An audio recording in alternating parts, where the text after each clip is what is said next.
Alright, let's continue our discussion of data by moving into section 8.2, which is entitled Displaying Data. So we're going to be talking about, well, for the first half of this lecture, frequency distributions, which is just, you'll see, it's kind of just, it's a very intuitive way to list data, numerical data, in a table. So we'll talk about interpreting these frequency distributions, building them, a grouped frequency distribution, etc. And then we'll get into displaying data on graphs. And we're going to be leaning more towards having a graph and then interpreting data from it instead of the actual building of a graph. Okay. So first let's start with this definition of what a frequency distribution is. Okay, the definition from the text says a frequency distribution is a count of every member of the data set and how often each value occurs. That is, the frequency of the data value. So the frequency is just a measure of how often something occurs. So it's very intuitive. It's if you look at a frequency distribution, the rows are going to be different categories. Okay, you're going to have different categories, and then the columns will be numbers, some measure of how often this whatever category occurs. So it's almost like you can think of it almost like a numerical number or a numerical bar graph. Like a sideways bar graph, sort of. So example 1 gives us this is all from the text, a frequency distribution of crashes with roadside objects along State Route 3 in Washington. So it doesn't give us a time period here. Let's just assume it's across a year. So they have the number of each type of crash, and the categories are roadside objects. So that first column, these rows, each row is a roadside object. So these are the categories. We have guardrail, earth bank, ditch, tree, barrier, etc. And then in the next column over, we have the number of crashes of each type. So we see the most common, and it's listed in descending order. So we can see the most common is guardrail, and the least common would be building. Well, it's almost listed in descending order because that category of other object is listed at the very bottom. But the most common thing to run into is a guardrail. We see that happens 57 times. And the least likely is, well, shared by mailbox, fence, and building. And they also give us the percent of the total there alongside each number. So we see that roughly 15% of all crashes happen with a guardrail. Okay, let's ask some questions about that frequency distribution. I'm not going to draw it because it's in the text, page 381. Example 1, part A, says, what do the numbers in the parentheses represent? Well, I told you that, didn't I? I said that they represent, well, they tell us up at the top in parentheses we see percent of total. The numbers in the parentheses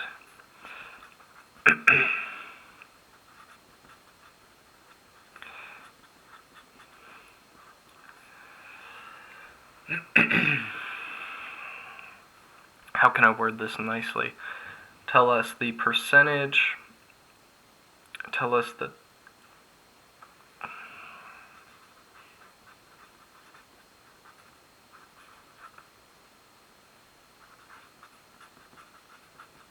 of the total for each category. As an example of that,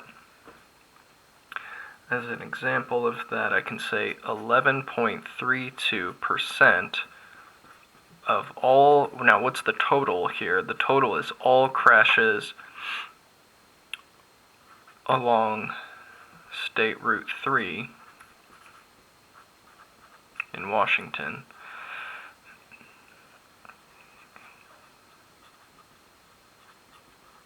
.32% of all crashes along State Route 3 in Washington occur. Oh dang, I picked one that's shared by 2. I didn't even notice that. We could say occur with a tree or a ditch. So we'll just say occur with a tree, just as one particular example of what those parenthetical numbers mean. So for instance, looking at tree, we see in parentheses 11.32. That means that 11.32 of all crashes, so the total, occur with a tree.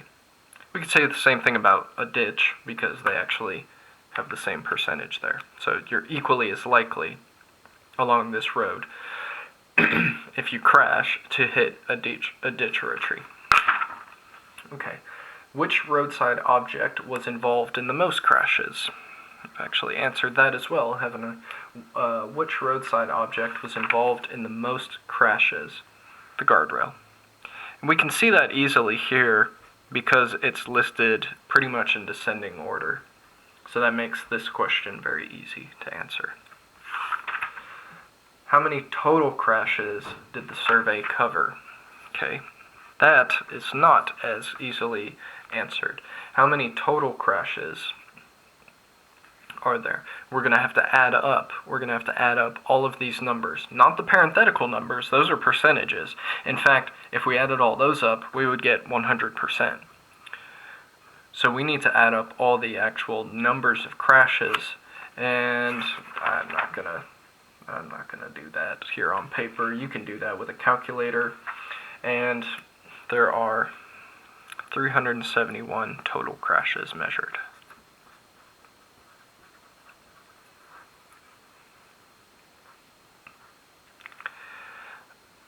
Well, crashes with objects, right? This is not crashes with other cars.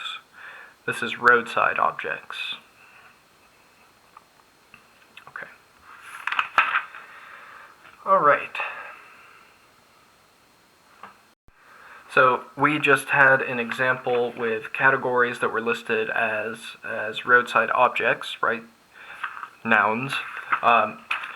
We can also have our categories being numbers. So if we look at example 2, they give us a bunch of raw data there. So that's the number of household pets for 52 families was recorded. We want to construct a frequency distribution of the data collected.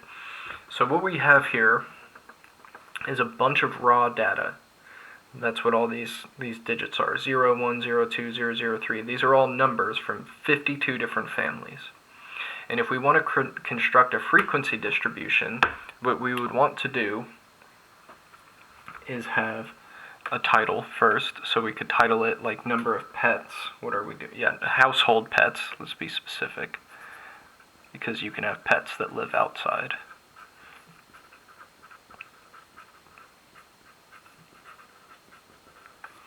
Okay, and that's just the title. That's just the title of the frequency distribution.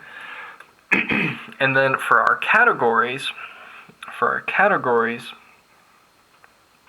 we're going to have the number of pets, household pets.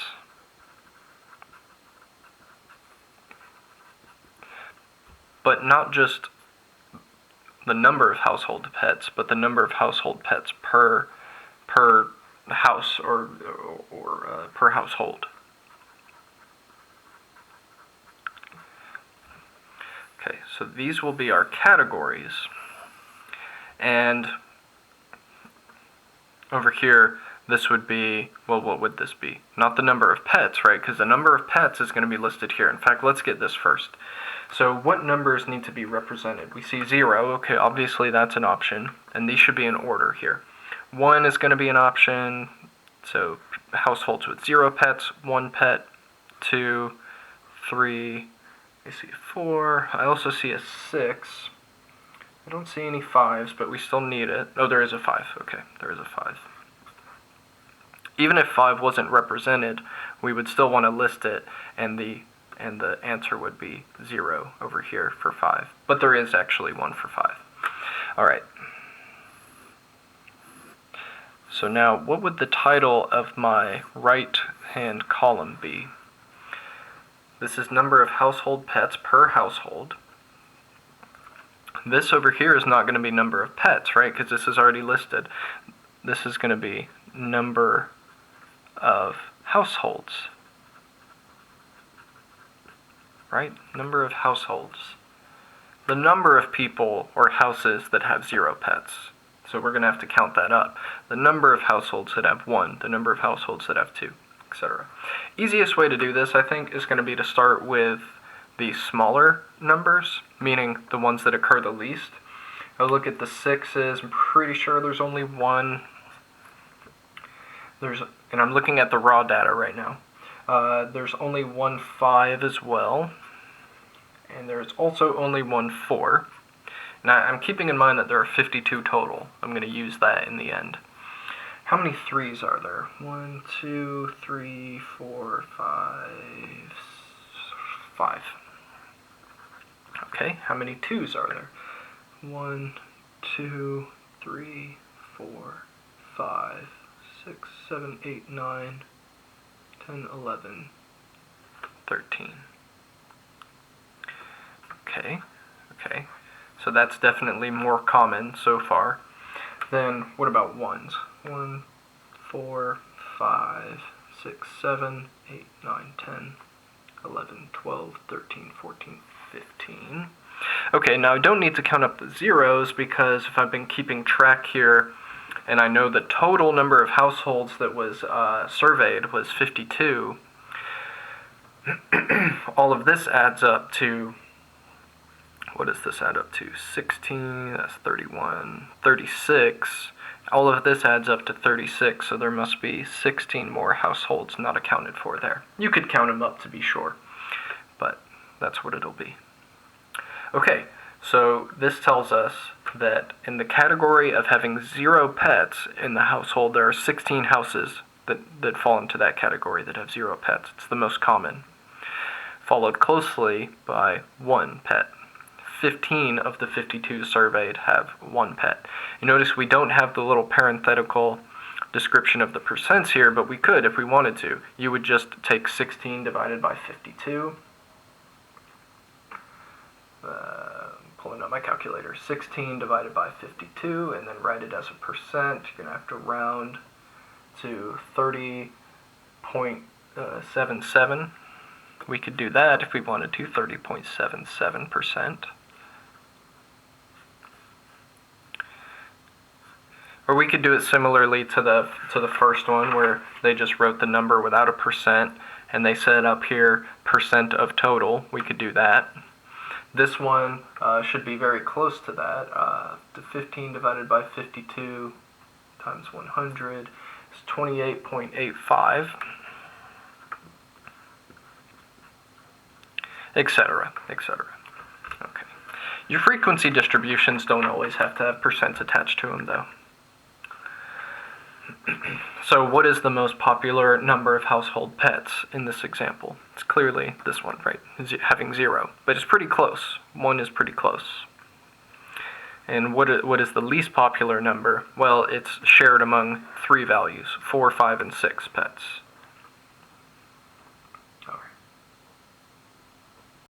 All right, sometimes you've got so much data, sometimes you have so much data that it's helpful to have your categories actually be groups of things. So for example, well, actually I should say we technically call these categories classes. When they're grouped, we call them classes. And when a frequency distribution has grouped categories, we call it a grouped frequency distribution. So let me write all that down. Okay, so there's a definition. A grouped frequency distribution, it's just a frequency distribution that has categories that are groups of data. So it just means that each category is itself a group, not a distinct number or a distinct object like the first 2 examples. It's going to be a range of numbers or several objects grouped together. Well, typically it's going to be numbers. So some range of numbers. So I can say parenthetically here, I can say usually the group, or I'll say usually each group or class, you can call it a class, each group or class is a range of numbers.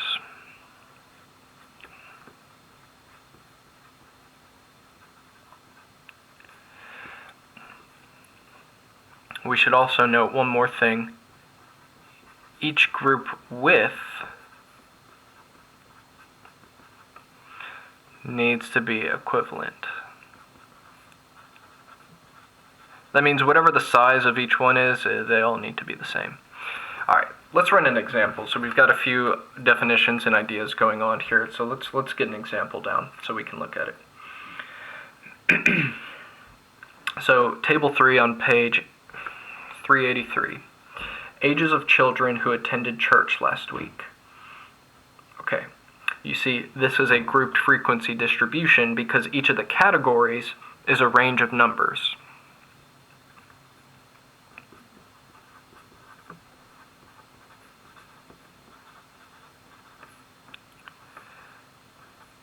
It is a grouped frequency distribution.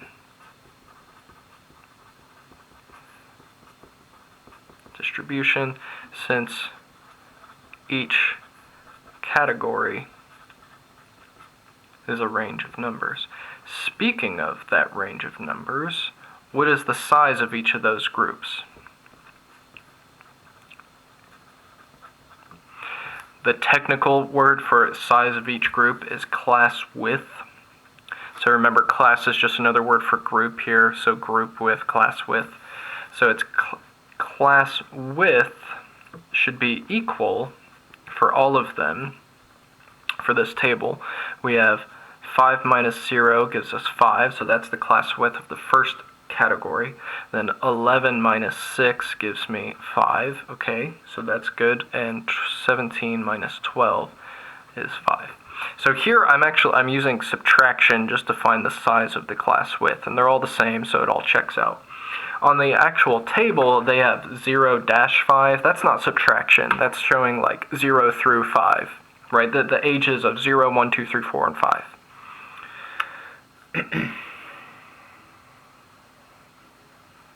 Okay.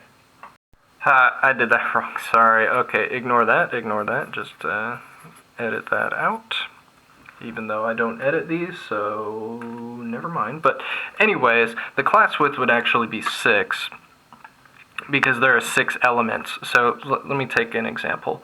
Take an example, 0 through 5. So that's not subtraction, it's 0 through 5.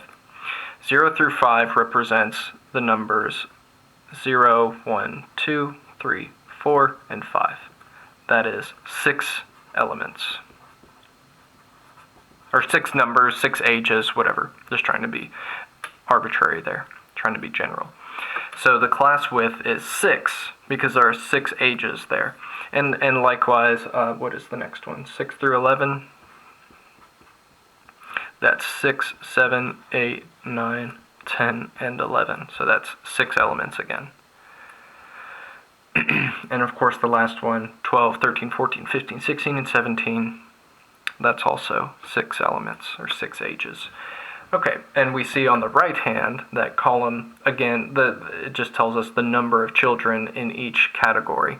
It doesn't tell us what ages they are, though. So if we're looking at this table, we see that between the ages of 6 to 11, there are 14 children. Maybe there are 14 sixes, 14 6-year-olds.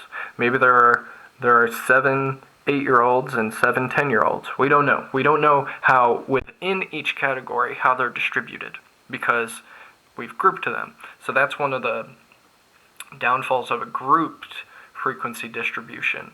But one of the upsides is that it's better for large numbers of data, or large chunks of data. And also data where you may not care about the specifics. So let's look at example 3. We're going to construct a grouped frequency distribution for this data. It says the number of text messages used per month for 52 individuals was recorded and is listed. construct a grouped frequency distribution for the data. So we have 52 individuals. We've got 52 different numbers of text messages. The first thing I'm going to want to do is note, let me write this, this is example 3. Note the largest and smallest value. That's going to give me a good idea of where I should start. So the smallest value, I'm seeing a lot of 300s. I'm not seeing any 400s, or am I missing one?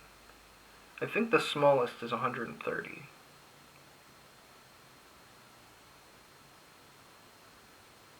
Yeah. So we have 130, and I didn't see any 400s, but I did see a 399.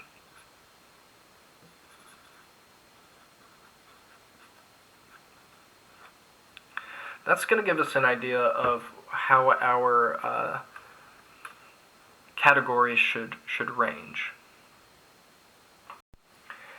Okay, so there's going to be multiple ways to do this, to construct this table, but or this grouped frequency distribution, but these are some good rules of thumb. First of all, you should note the largest and smallest value, like we've done. We should note that the range of the data is the difference of these two, which is 269, just the difference of these two. So that means that is the difference between the greatest and the smallest data point. Okay. And now we need to decide how many rows we want. How many groups do we want? And what we're going to do with that is once we decide how many groups we want or what we think a good number would be, we will then take that and divide this up into each of those groups. So I'm going to say this is roughly 270, just to get an approximation there, 270.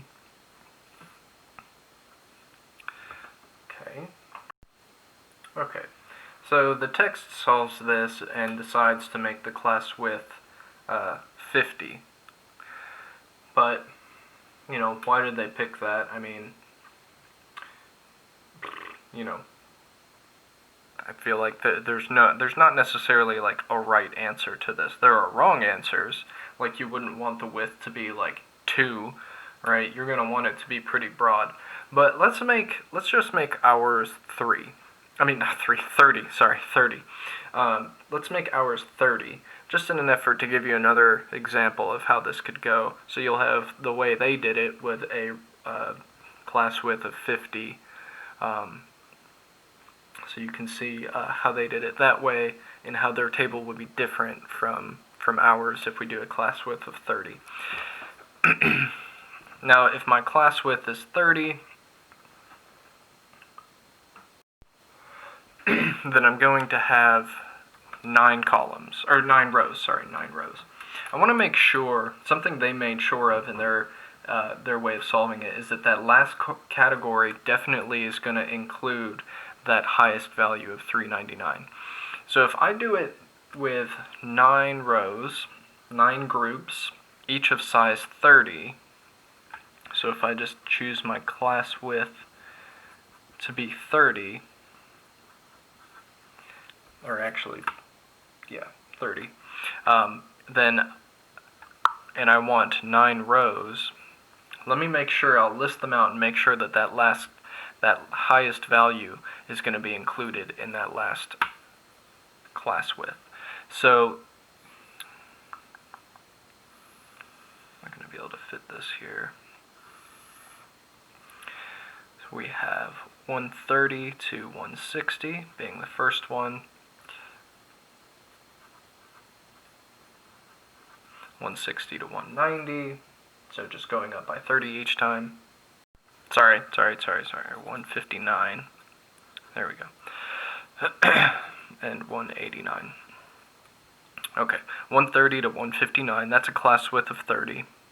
Because, remember, to be sure of this, one way to do it is to just subtract these numbers and add 1. If you're trying to count the number of items in this span, Basically, you just subtract and then you add 1 to include that first value. Alright, so 190 to 210, but 1 less than that, so 209. Okay, etc., etc. Okay, so my brain is not thinking right. I messed up those numbers like twice, so I just started over. Here are the the 9, let's see, 4, 4, 5, 6, 7. Yep, 9 different categories, all of class width 30. I've got 130 to 159, and then 159 to 160. So the gap here is just it should be a gap of 1. So there should be no overlap between any of these different categories, and ending all the way down at 370 to 399. So I do know that my last, or rather the highest value is going to be included in here, and the lowest value is included here. So everything in between should be included. Now what remains is to actually count how many of each kind appear in each one of these categories. So our numbers are definitely going to look different from what they have in the text because they have a different class width. Their groups are smaller. Okay, let's see. How many are in the range of 130 to 159? Okay, scanning. I know there's at least one, the one that actually is 130. Okay, looking for 100s. I'm only seeing 1. And in fact, that's the only number I see that is in the hundreds.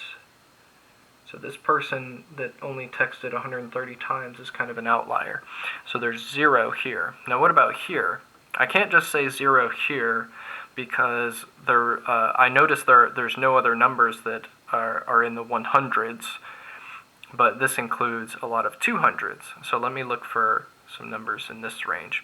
In particular, since I know there's nothing like 190 through 199, I'll be looking for low 200s. So I see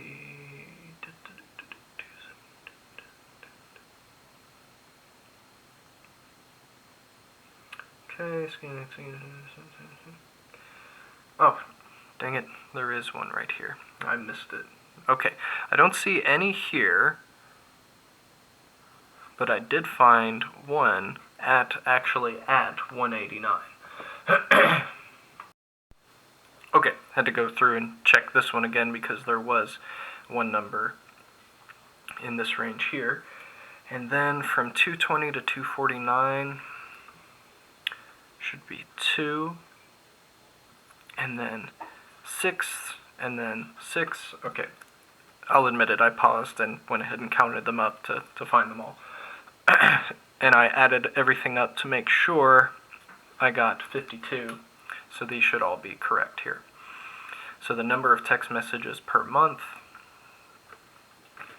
in different ranges here, and then the frequency. So let's look at theirs. They had the highest frequency being from 330 to 379. Now ours spans, that 330 to 379 is kind of shared between this and a little bit of this. And we're seeing that those are also the 3 highest for us as well. So kind of both seeing the same kind of behavior where we see it start to increase around the mid 300s, mid to upper 300s, and then it declines a little bit. And we see a similar behavior in their frequency distribution.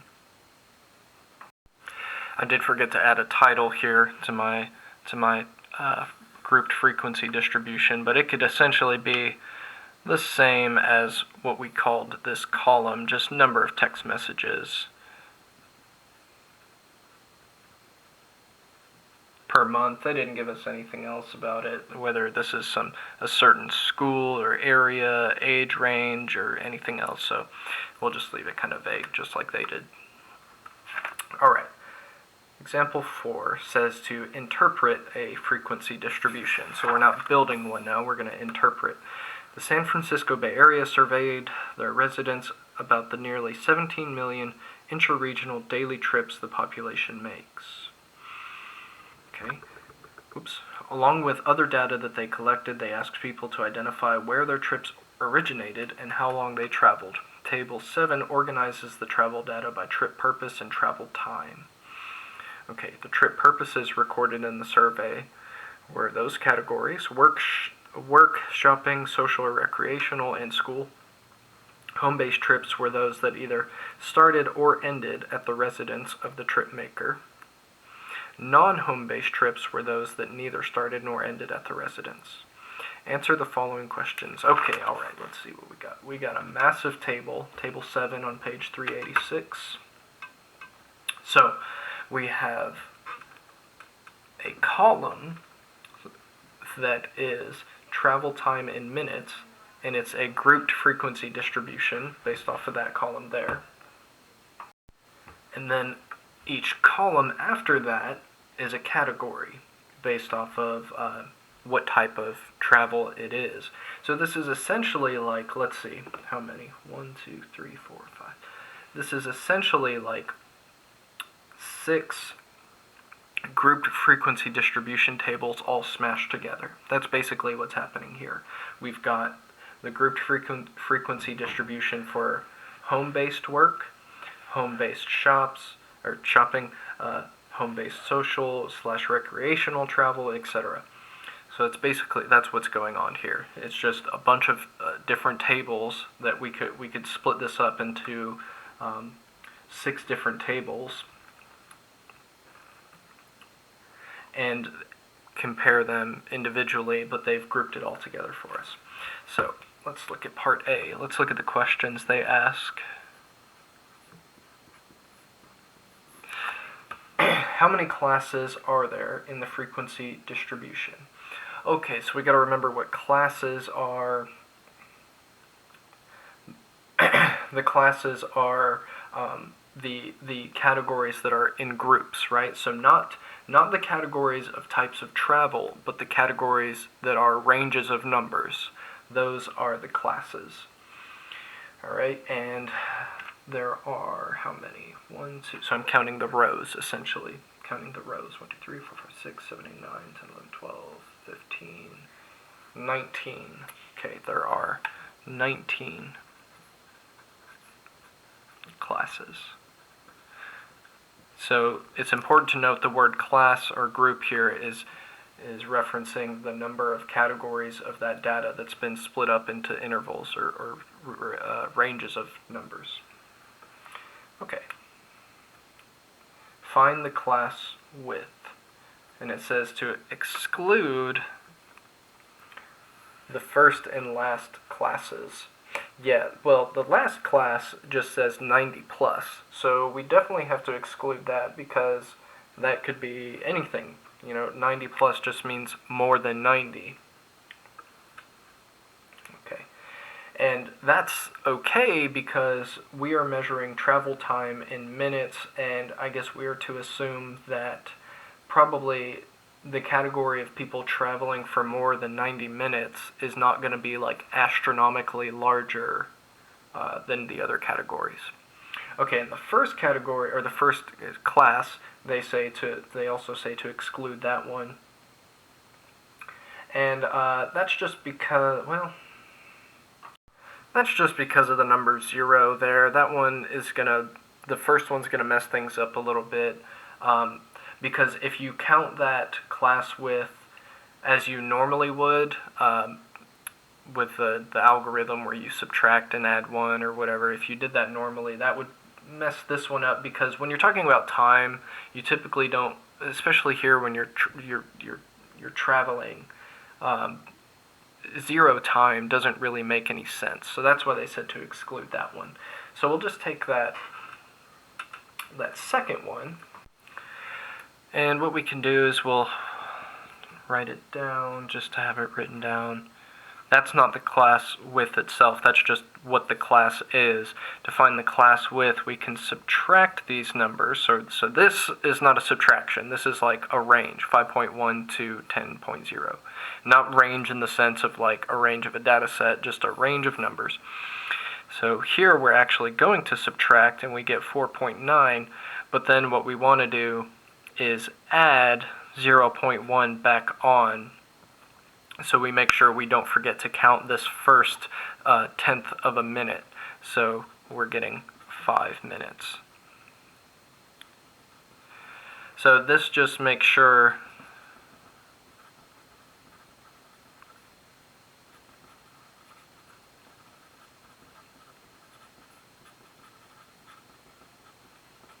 the first element, whatever it might be. In this case, a tenth of a minute.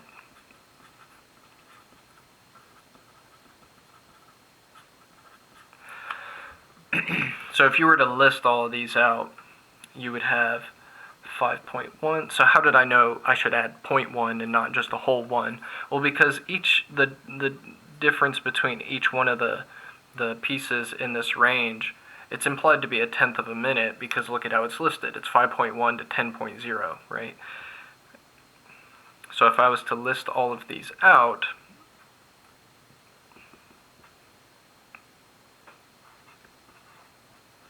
this is what they would look like.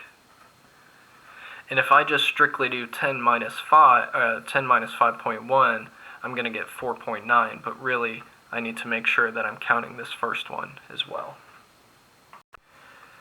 And one more confusion that may come up, if you're confused about, like, well, if I counted all these up, there would be 50 pieces, right? There would be 50 elements, or like 50 numbers. There'd be 1, 2, 3, 4, blah, blah, blah, blah, blah, all the way up to 48, 49, and 50. But my answer was 5. And that's because if we counted these,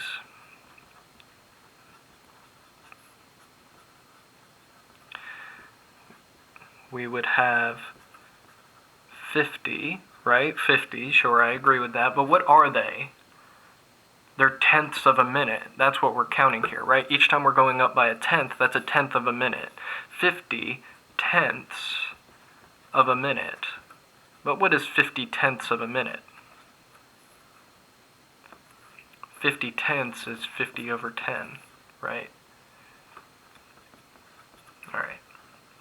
So sometimes finding the range can be a little weird. Usually what I would say is follow what your intuition tells you. Like if you're looking at these and you see the travel time is in minutes, and it pretty much looks like the interval length, or sorry, the class width is each 5 minutes, right? You can pretty much look at it and tell that each one is 5 minutes. So if this doesn't really make a lot of sense to you, you can just follow your intuition. Also, much easier way, just thought of this. Just find the difference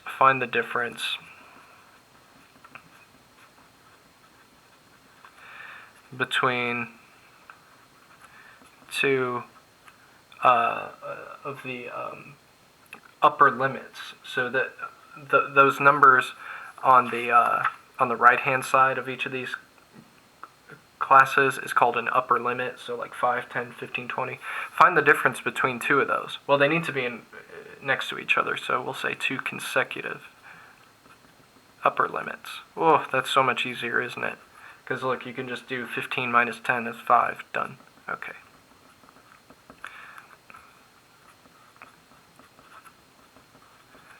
That's so much easier. Alright, part C. Says, which guideline is ignored? Which guideline is ignored in this published frequency distribution? What sorts of questions arise from this inconsistency? Okay, so this is something I actually pointed out earlier, and it's really just about that last class width. It's not the same as the others. In fact, it's potentially has no upper limit to it at all. It's the one that says 90 plus, right? So we can say, like a technical answer to this would be the class widths are not all equivalent, which in a good grouped frequency distribution, you want all class width to be equivalent. So we can note that.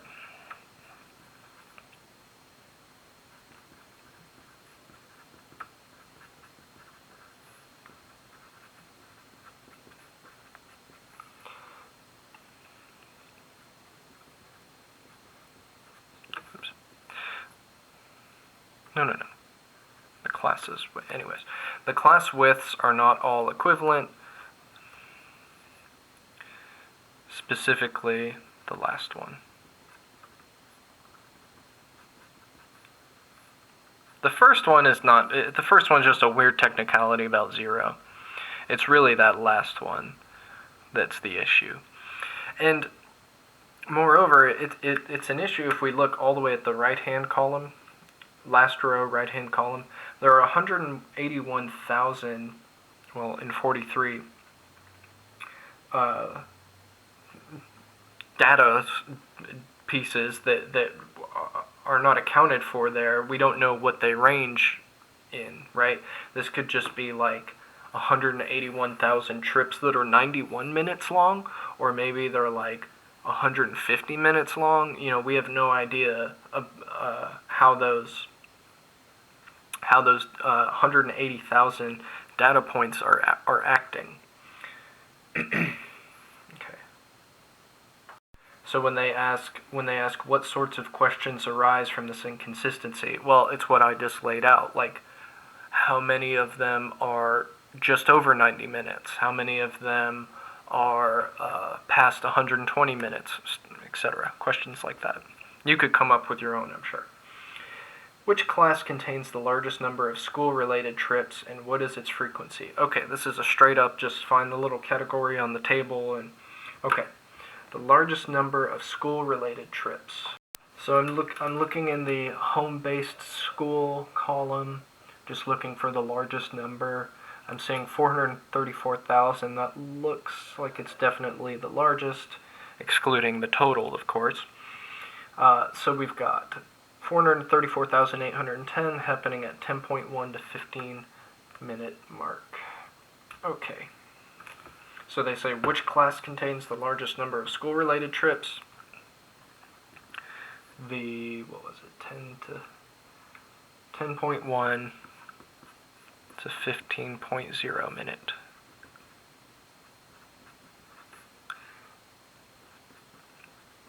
And they say, what is the frequency there? Well, it's 434,810.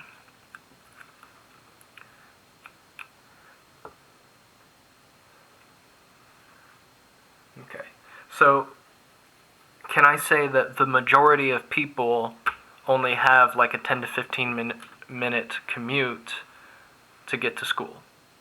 Well, no, that's not correct. Because just because it's the highest number of people, right, doesn't mean it's the majority necessarily, right? Because there are so many other categories of time ranges, right? And if we look at the total for home-based school, there's 1,664,000. 400,000, while it is the biggest chunk, it is not the majority.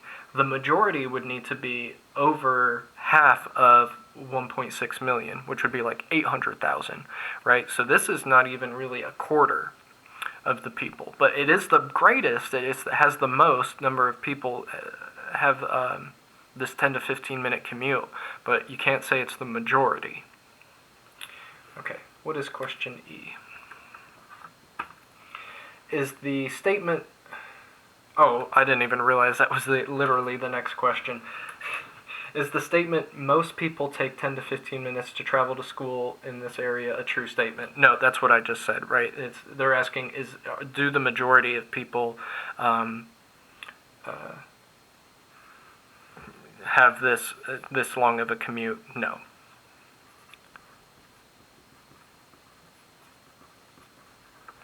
How do we know? The majority, how can I like give you an actual measure of what the majority would be?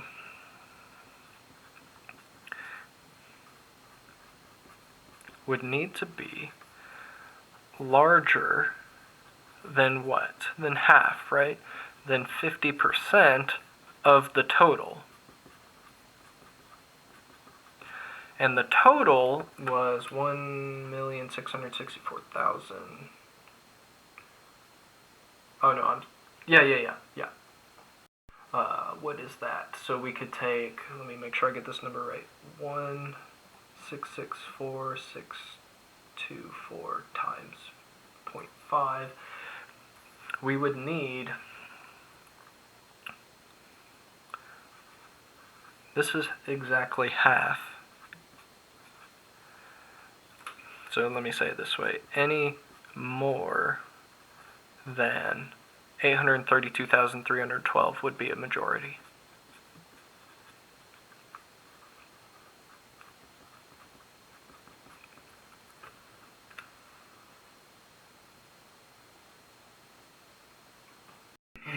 Alright, I want to add one more part to this. This is the skill check number 2 question on page 387, but I'm just going to call it part F. How many people take between 10.1 and 25 minutes to travel?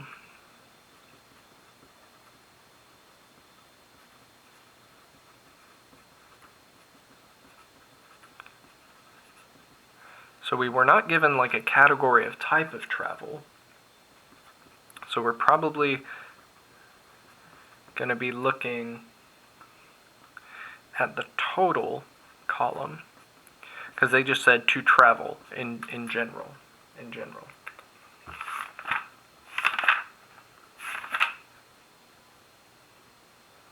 Yeah. Okay. So since they just said to travel, we're not looking at we're looking at the total purposes column. Okay, because they didn't say to travel to work or something like that. They just said travel, just generally travel.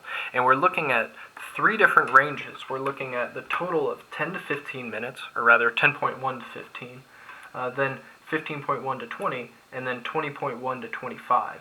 So we're going to take the sum of those 3 totals, which is 4,236,871 plus 1,366,218 plus, oh, I lost it. Oh, there it is. 885,114.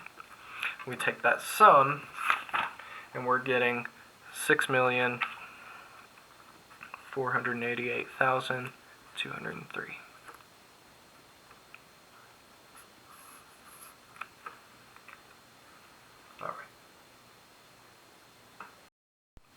Okay, so the rest of the section is about reading graphs. In fact, not even constructing graphs, just reading data from graphs. And I'm looking through it. I just actually worked all the problems from our homework and looked at some problems from the text as well. A lot of this is going to be kind of intuitive. And what I mean by that is most of you probably already have a feeling, for how to read all of these graphs. And that's not to say I'm trying to get out of teaching this. I just found in the past that students usually have a good intuitive understanding of how to read graphs.